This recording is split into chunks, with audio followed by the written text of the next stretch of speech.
Hello, जय हिंद, नमस्कार साथियों, कैसे हैं आप? आशा करता हूँ बहुत अच्छे होंगे। मैं पीके सर मैं पीके सर एक बार फिर अपने YouTube परिवार टॉपर्स एकेडमी एमबीडी पर आप सभी का तहे दिल से धन्यवाद करता हूँ। जैसे कि आप देख रहे हैं, ये है बौद्ध धर्म से संबंधित जितने भी प्रश्न हैं, हम सभी प्रश्नों को लाए हैं और बिल्कुल सार लेकर के आए हैं, निचोड़, बिल्कुल जिसको क्या कहते हैं, निचोड़ कहते हैं। इस निचोड़ को लेकर के आए हैं और यहाँ से एक भी प्रश्न आपका छूटेगा नहीं, एक प्रश्न परीक्षा में बनेगा। ये हमारी पूर्णता प्रतिज्ञा और पूर्ण जानकारी है।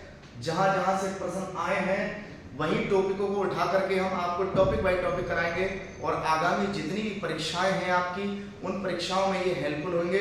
मेरे प्यारे साथियों, अपना प्यार और सपोर्ट बनाए रखें। हम समय समय पर आपको अवगत कराएंगे वैकेंसियों के बारे में और अपने स्वास्थ्य का भी ख्याल रखें और आशा करता हूँ आपकी तैयारी भी बहुत बेहतर चल रही होगी।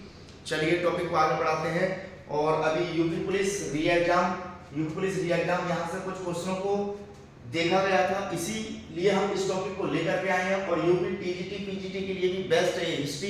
हिस्ट्री का एंशिएंट हिस्ट्री मींस प्राचीन भारत का कुछ हिस्सा है। प्राचीन भारत में बौद्ध धर्म, प्राचीन भारत में है बौद्ध धर्म।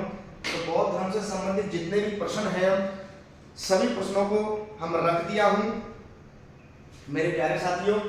चलिए स्टार्ट करते हैं। पहला है बौद्ध धर्म।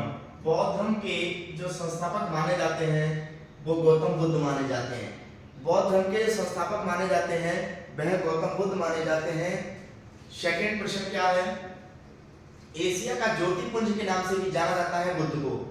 एशिया का ज्योतिपुंज के नाम से भी जाना जाता है बुद्ध को। अगर बुद्ध के जन्म की बात करें तो बुद्ध का जन्म 563 ईसा पूर्व, 563 ईसा पूर्व कपिलवस्तु के लुम्बिनी में हुआ था। कपिलवस्तु के लुम्बिनी में हुआ था। इनके पिता का नाम शुद्धोधन और ये शाक्यकुल या गणके थे। शाक्यकुल और गणके थे, वहां के राजा थे। इनकी माता का नाम महामाया, देवी था। और ये जो थी कौल्य वंश की थी। कौन सी? ये कौल्य वंश की थी। और इनके जन्म के पश्चात, बुद्ध के जन्म के पश्चात 7 दिन के पश्चात इनकी मृत्यु हो गई थी। और ये कौशल राजतंत्र की थी। और इनका फिर लालन पालन जो किया इनकी मौसी थी, जिनका प्रजापति गौतमी के नाम से जाना जाता था इनकी मौसी को। और आगे चल करके गौतम बुद्ध ने अपना मौसी के नाम पर ही गौतम और बुद्ध के हिसाब से रख दिया।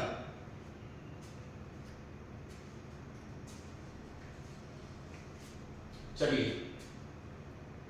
बुद्ध का अर्थ ज्ञान होता है। बुद्ध का अर्थ ज्ञान होता है। प्यारे साथियों, ज्ञान प्राप्त हुआ बौद्ध गया में। ज्ञान की जो प्राप्ति हुई बुद्ध को वो बौद्ध गया में हुई। और वैशाख पूर्णिमा के दिन निरंजना नदी के तट पर हुई थी। और 6 वर्ष की कठिन तपस्या के बाद इनको 35 वर्ष की अवस्था में ज्ञान की प्राप्ति हुई।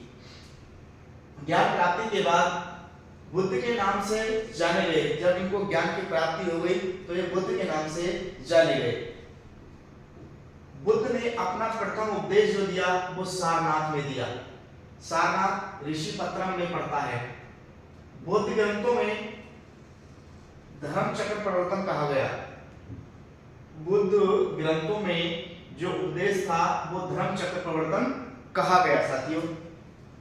और इनके बचपन का नाम जो था वो सिद्धार्थ है। इनके बचपन का नाम सिद्धार्थ था। और इनके प्रथम गुरु आलार कलाम ये सांख्य दर्शन की शिक्षा देते थे। और इनके प्रथम गुरु आलार कलाम हुए। और आलार कलाम के बाद जो दूसरे गुरु हुए वो सिद्धार्थ ने राजगीर के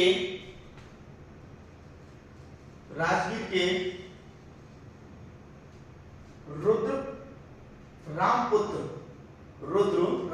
से शिक्षा ग्रहण की। इन्होंने राजगीर में बुद्ध ने अपने उपदेश जनसाधारण भाषा यानी कि पाली भाषा में इन्होंने उपदेश दिए। सर्वाधिक उपदेश जो दिए वो श्रावस्ती में दिए।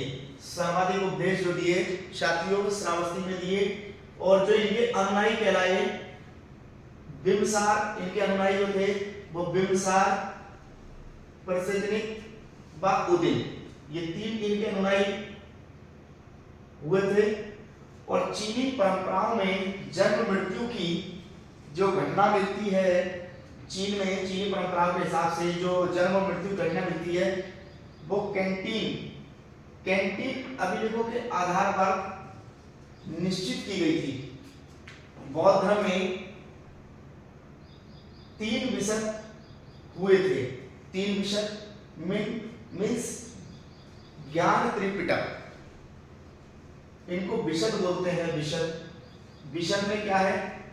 एक विनय पिटक, सेकंड सूर पिटक, थर्ड अधिधम पिटक। और ये तीनों पाली भाषा में ही है, तीनों पाली भाषा में ही है।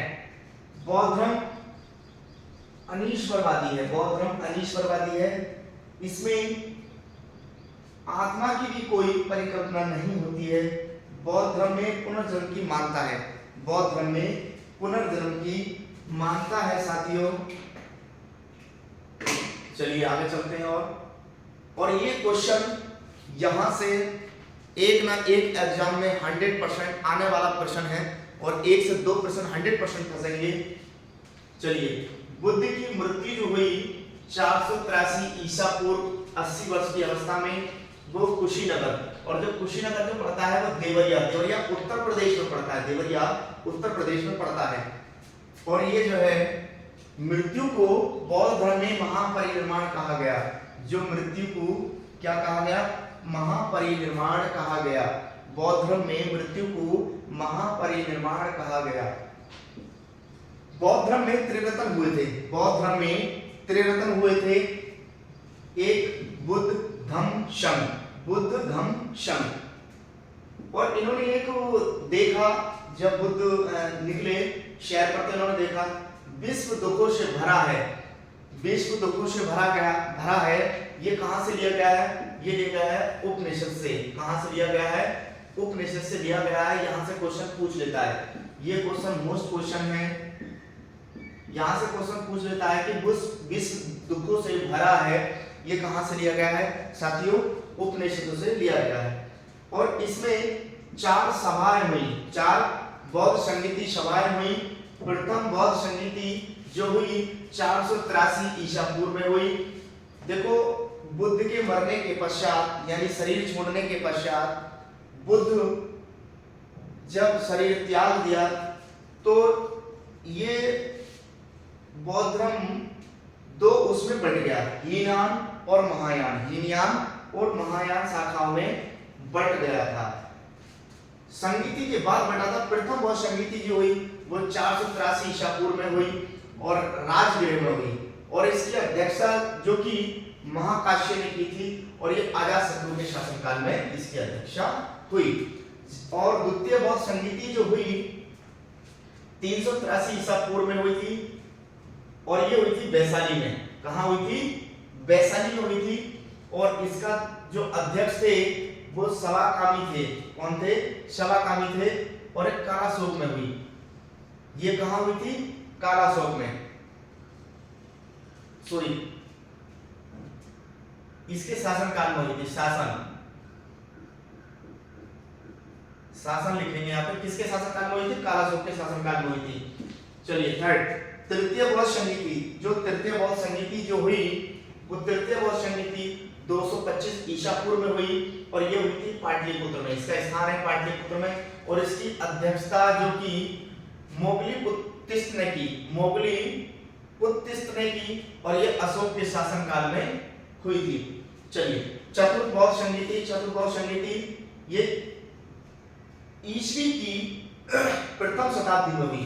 ये ईसा की प्रथम शताब्दी में हुई, और ये हुई थी कुंडलवन ग्राम में हुई थी। और इसकी अध्यक्षता जो की ये बसवमित्र अशोक के शासनकाल में इसकी अध्यक्षता में हुई, और ये कनिष्क का शासनकाल आ जाता है। चलिए, नेक्स्ट क्वेश्चन। चतुर्थ बौद्ध संगीति के पश्चात बौद्ध धर्म 2 पार्टों में बंट गया था। चतुर्थ बौद्ध, यहाँ इस संगीति के पश्चात बौद्ध धर्म दो पार्टों में डिवाइड हो गया था।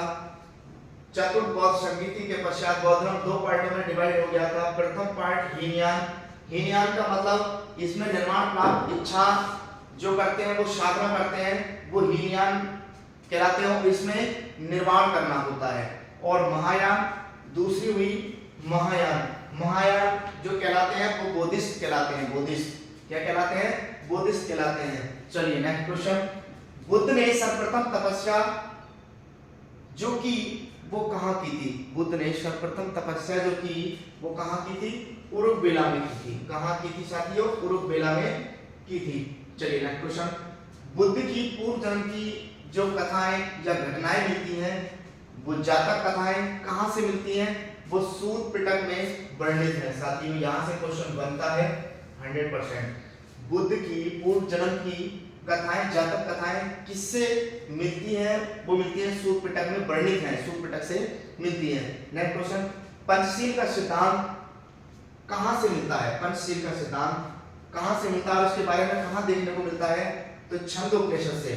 कहाँ से? छंद उपनिषदों में मिलता है। किसका? पंचशील का सिद्धांत। और बुद्ध के अष्टांगिक मार्ग का स्रोत जो मिलता है वो किससे मिलता है? तैत्तिरीय उपनिषद से मिलता है। बुद्ध के अष्टांगिक मार्ग का स्रोत जो मिलता है वो तैत्तिरीय उपनिषद से मिलता है साथियों। और मैं आशा करता हूँ ये क्लास आपको बहुत अच्छी लगी होगी और ये गौतम बुद्ध से जितने भी प्रश्न थे हमने आपके सामने रख दिए और यहाँ से 100% एक ना एक प्रश्न आपको देखने को जरूर मिलेगा साथियों।